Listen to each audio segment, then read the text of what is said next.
difícil para eu fazer esse vídeo aqui. Eu não faço a menor ideia de como falar numa câmera e nem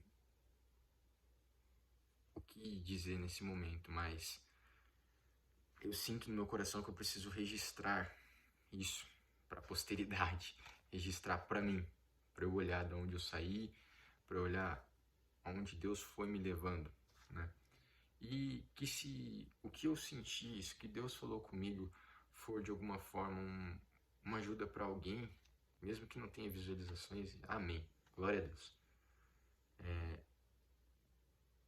O que eu queria falar hoje é sobre como estar distante da vontade de Deus te afasta do seu verdadeiro eu e como isso machuca. O pior lugar do mundo para você estar é longe da vontade de Deus. Entenda quando eu digo isso, não é a respeito de prosperidade, não é a respeito de bens, não é a respeito de felicidade em si, mas eu digo de um coração realmente onde foi chamado para estar onde deve estar. Algum tempo atrás, eu estava nesse lugar e Jesus me tirou dali, Jesus me transformou e não vou dizer para vocês que foi fácil, mas aos poucos eu venho vendo o quão Deus é maravilhoso na minha vida. Então eu gostaria de compartilhar, com base na Bíblia, algumas passagens para que alguém que está aí nesse poço de dúvidas, sabe, sentimentos como será que eu estou fazendo a coisa certa? Sentimentos de, pô, será que eu tô indo para o lugar certo? Será que isso na minha vida tá legal? Entre muitos outros sentimentos, eu acredito que isso possa ajudar com base na Bíblia, né? E eu gostaria de lembrar de três homens de Deus, em determinadas maneiras, que fugiram dos seus propósitos por determinado tempo, porque escaparam da vontade de Deus, porque não deixaram Deus controlar tudo na vida deles. O primeiro que eu gostaria de lembrar é de Sansão. Sansão é nazireu, Sansão foi separado, mas Sansão se deitou com mulheres e teve pecados que afastaram ele de Deus. E eu noto que na história de Sansão, o que mais machuca ele, além, claro, dele ver que ele perdeu a força, dele estar sendo humilhado, mas a oração dele é uma oração que entendeu a falta do relacionamento com Deus. Uma oração que entendeu o quão machucado ele ficou por Deus ter partido e afastado dele. E ele faz uma oração para que Deus mais uma vez, a última vez, desse força para ele poder honrar seu nome. E eu não quero ser Sansão. Eu não quero fazer um voto com Deus e desistir dele. Eu espero que você também não queira. O outro que eu gostaria de lembrar é de Jonas. Jonas tentou fugir da vontade de Deus, a vontade de falar para os ninivitas, né, de passar uma palavra para os ninivitas. E óbvio que ele tinha seus motivos, mas nada é motivo comparado à vontade de Deus ser feita. E Deus transforma ele numa relação, num local onde ele teve que estar na barriga do peixe, para ele entender que a vontade de Deus deveria ser feita. E mesmo assim, quando ele estava na barriga do peixe, por ter desvinculado da vontade de Deus, quando ele volta e ele vê que os ninivitas não sofreram a ira de Deus, ele ainda assim se sente incomodado. Porque isso mostra que nós somos seres humanos e nós estamos dispostos e disponíveis a errar sempre. Que o fato de a gente ter uma bandeira do evangelho nunca vai fazer com que a gente esteja isento de erros. Por isso, sempre nós devemos cultivar em nós a humildade de entender que nós não somos nada e nas nossas fraquezas que se resplandece a glória de Jesus, né? E o outro caso é de Pedro, quando ele nega Jesus e ele vai voltar a pescar, né? E Jesus encontra ele na praia. E Jesus fala: Pedro, tu me amas? Pedro, tu me amas? Pedro, tu me amas?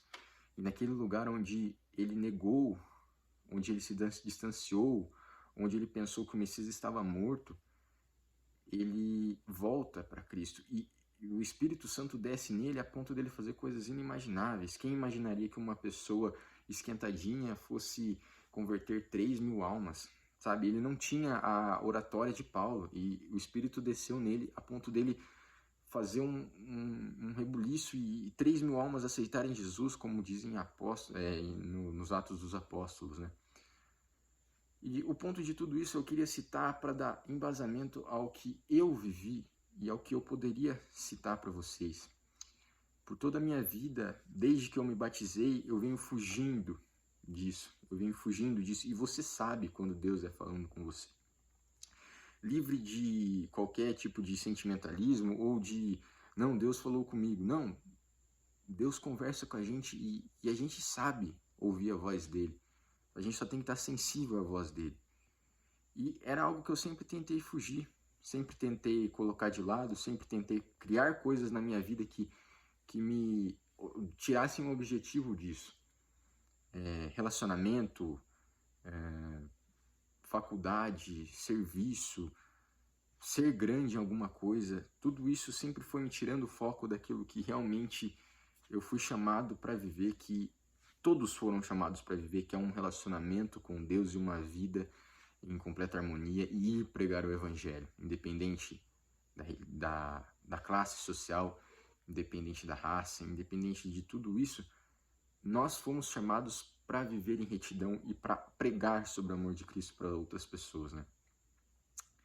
E o que eu queria deixar para alguém que possa estar ouvindo isso é: não se afaste da vontade de Deus, deixe Deus controlar tudo na sua vida. Quando você percebe que tudo que você tem, tudo que você construiu é nada comparado à glória que Jesus Cristo pode te fornecer, e você começa a se perguntar, nossa, mas por que eu estou buscando isso? Por que meu coração está voltado para isso? Aí sim você entende que nada é suficiente.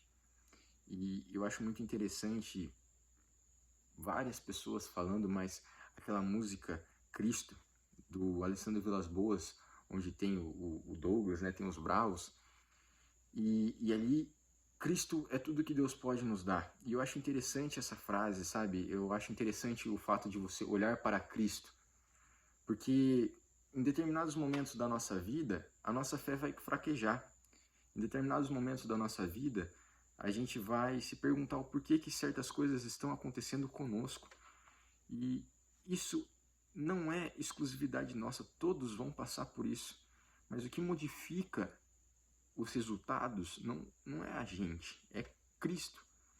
Por isso que às vezes, mesmo na dor de um luto, você olha para uma mãe que perdeu um filho e você imagina, nossa, como que a gente pode falar alguma coisa para consolar o coração daquela mãe? Mas aí você lembra de Cristo, da figura de Jesus Cristo ressurreto, que ele virá, ele voltará. Então você lembra que tudo é perda, e Filipenses 3, ele escancara isso, né? Tudo é perda, tudo é perda. E as perdas machucam, mas tudo é perda. Então, eu gostaria que se alguém escutasse isso e tivesse no coração de, poxa Senhor, eu sinto que eu estou vivendo longe do meu propósito. Eu sinto que eu estou vivendo longe daquilo que o Senhor me chamou para viver. Eu sinto que eu estou fugindo como Jonas. Eu sinto que eu estou deixando prazeres vãos levar o meu propósito como Sansão. Eu sinto que eu neguei o Senhor tantas vezes que o que acabou acontecendo é que eu tenho vergonha de voltar para os seus caminhos e voltar para onde eu fui chamado para viver. Eu gostaria que você repensasse, porque o amor de Jesus Cristo, ele abrange, ele abraça, ele não te deixa só. E não é a gente que escolhe ele, mas a gente pode tomar uma decisão, que é a decisão que Pedro tomou, a decisão que Paulo tomou e a decisão que o jovem rico não tomou, a decisão que Nicodemos não tomou, que é a decisão de largar tudo e deixar tudo no controle de Deus. Né? Eu escuto muitas músicas e eu escuto uma do Alessandro Vilas-Boas, onde ele está cantando e ele fala, sabe, se eu tiver que escolher entre minha esposa e você, quem eu escolheria? E eu olhava aquela música, nossa, mas que coisa mais, né? Como assim escolher entre a esposa? Mas o que Jesus Cristo, ele nos afaga, ele nos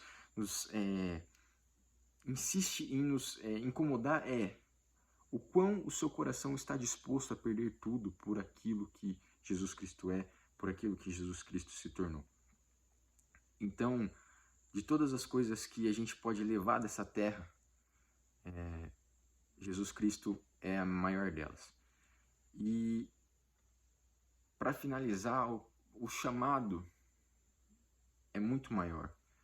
Sabe, eu me vejo daqui a 10 anos e se eu não estiver cumprindo o ID, e eu não estou dizendo de multidões, eu não estou dizendo de fama, eu não estou dizendo nada disso, eu estou dizendo, se precisar lavar a igreja, se precisar ir para a África, se precisar fazer o que for para cumprir a vontade de Deus na minha vida, bom, eu estou disposto, eu estou disponível, porque as pessoas que aceitam Jesus na hora da morte, elas têm uma beleza muito rara. Nós salvamos aquela vida, nós conseguimos, né? Jesus Cristo salvou aquela vida, nós conseguimos chegar até eles.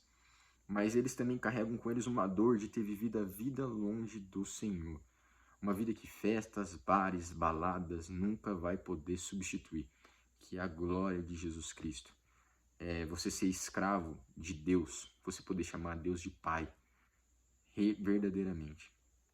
Então, eu gostaria que vocês meditassem nisso, sobre como nós podemos estar com o coração extremamente machucado por estarmos longe daquilo que Deus nos chamou para viver. E que Jesus Cristo é muito maior que qualquer tipo de coisa, de sentimento. Jesus Cristo, ele é a única constância que a gente tem numa vida de tamanhas inconstâncias. Amém? Deus abençoe vocês, e eu não sei se eu vou voltar, mas eu só quero registrar momentos e pensamentos que Jesus Cristo vem me incomodando a registrar.